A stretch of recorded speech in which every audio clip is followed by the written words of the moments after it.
Setelah kejadian itu, keesokannya tiba-tiba di mana Hiyori mengunjungi Yato dan Yuki ke kuil tua. Kemudian Yato memberitahu ke Hiyori ada yang ingin dipertemukan dengan dia. Lalu mereka bertiga pun pergi ke tempat itu. Saat itu mereka pun sampai di tempat yang mereka ingin kunjungi. Setelah itu Yato pun memanggil nama Kofuku.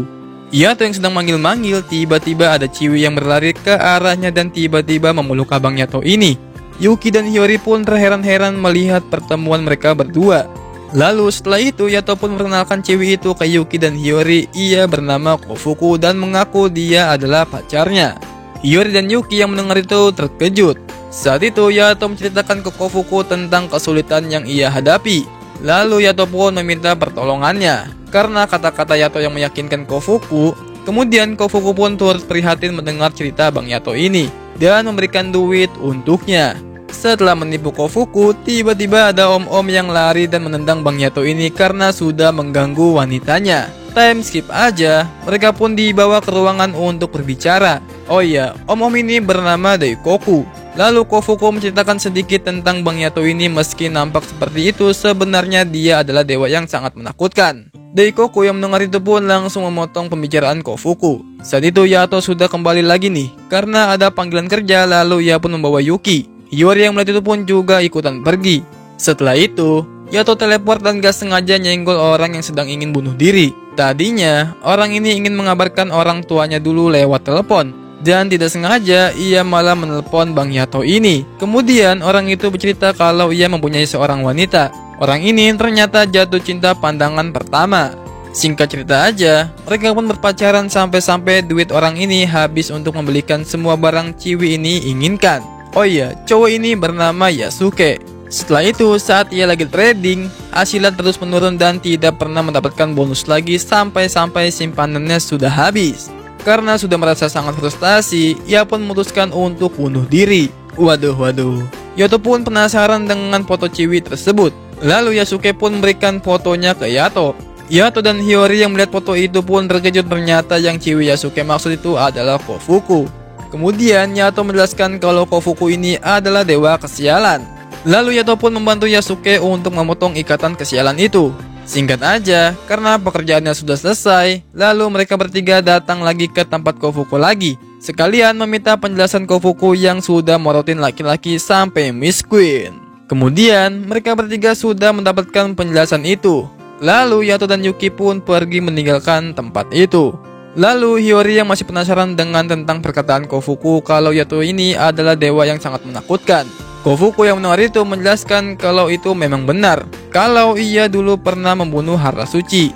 Ya, lagi pula dia juga adalah dewa perang.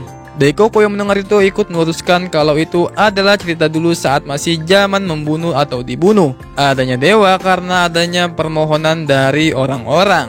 Hiyori yang sudah mendapatkan sebuah penjelasan, lalu ia pun memutuskan pulang. Saat dalam perjalanan, ia pun bertemu dengan Yato. Yato saat itu penasaran dengan Hiyori yang lama sekali di tempatnya Kofuku. Saat itu Hiyori bertanya ke Yato kenapa dia membawa ke tempatnya ke Kofuku.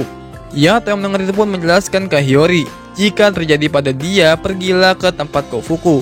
Di sisi lain, Yuki yang sedang sendiri di pinggir danau. Saat itu ada seorang Chiwi yang tiba-tiba mendekati Yuki. Kemudian Yato pun datang dan melihat Chiwi itu. Chiwi itu bernama Nora, yang sudah lama tidak dipanggil oleh Yato lagi. Scene pun berpindah, di mana mereka bertiga jalan pulang.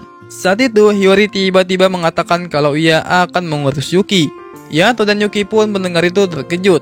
Kemudian Yato sangat menolak kalau Yuki ini tidak bisa tinggal di rumahnya. Sebab jika Yuki tinggal bersama Yato, ia tidak memiliki rumah. Tidak ada kehidupan yang benar. Singkat cerita aja, Hiyori pun langsung menarik Yuki dari tangan Yato. Karena Hiyori selalu memeluk Yuki, jadi Yuki ini memikirkan hal-hal bejat. Dan tiba-tiba Bang Yato ini merasakan kesakitan. Singkat aja, Hiyori pun tidak mendengarkan kata-kata Bang Yato ini dan langsung membawa Yuki ke rumahnya. Saat Hiyori tiba di rumah, tiba-tiba orang tuanya pulang. Hiyori yang melihat Yato di belakang orang tuanya, ia pun terkejut. Setelah itu, Hiyori dan Yato pun berbicara. Kemudian Yato memberitahu ke Hiyori kalau malam adalah waktu kelahiran iblis, saat untuk siluman yang bersembunyi dalam kegelapan keluar. Karena Yuki tidak akan tahan kegelapan. Singkat aja, Yuki pun datang ke kamar Hiyori. Karena kamar abangnya Hiyori tiba-tiba lampunya dimatiin. Hiyori yang mendengar itu pun langsung mengajak Yuki tidur bareng. Waduh. Yuki yang melihat opai belahan Hiyori, ia pun langsung ingin memegangnya. Saat mau megang ya kan, tiba-tiba abang Yato ini datang dan mengejutkan Yuki.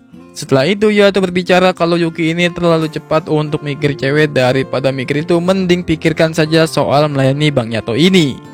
Pagi hari pun tiba, di mana Yuki menemani Hiyori belanja. Saat itu Hiyori melihat Yuki ingin memiliki barang tersebut. Lalu Hiyori pun berniat ingin membelikan untuknya. Tetapi Yuki ini menolak akan dibeliin oleh Hiyori karena dia ini tidak bisa dilihat orang lain. Jadi kalau butuh tinggal meminjam saja. Hiyori yang mendengar perkataan itu tidak terima karena itu sama saja halnya mencuri. Lalu saat Hiyori mengembalikan skateboardnya, tiba-tiba Yuki menghilang begitu aja. Singkat cerita aja, Yato pun langsung menjelaskan ke Hiyori kalau dewa itu bisa melakukan apa saja, yaitu boleh menyakiti makhluk apapun yang mengambil nyawa mereka. Dan suatu hari nanti Yato juga akan memberi Yuki hukuman. Di sisi lain, Yuki yang sedang berjalan di perkotaan tiba-tiba ia menemukan anak kecil sendirian di selipan kota. Saat itu Yuki merasa aneh kenapa masih ada anak kecil menjelang malam hari. Kemudian ia pun melihat ke seberang jalan, ternyata anak itu sudah meningsoi ditabrak mobil. Yuki yang merasa kasihan, ia pun membawanya ke tempat terang. Singkat aja, anak kecil itu pun tiba-tiba terhasut oleh monster malam. Yuki yang melihat itu langsung membuat garis pelindung. Saat sudah berhasil menyelamatkan tuh bocil, tiba-tiba bocil itu terinfeksi oleh monster tersebut. Yuki yang melihat itu pun terkejut dan tidak bisa bergerak.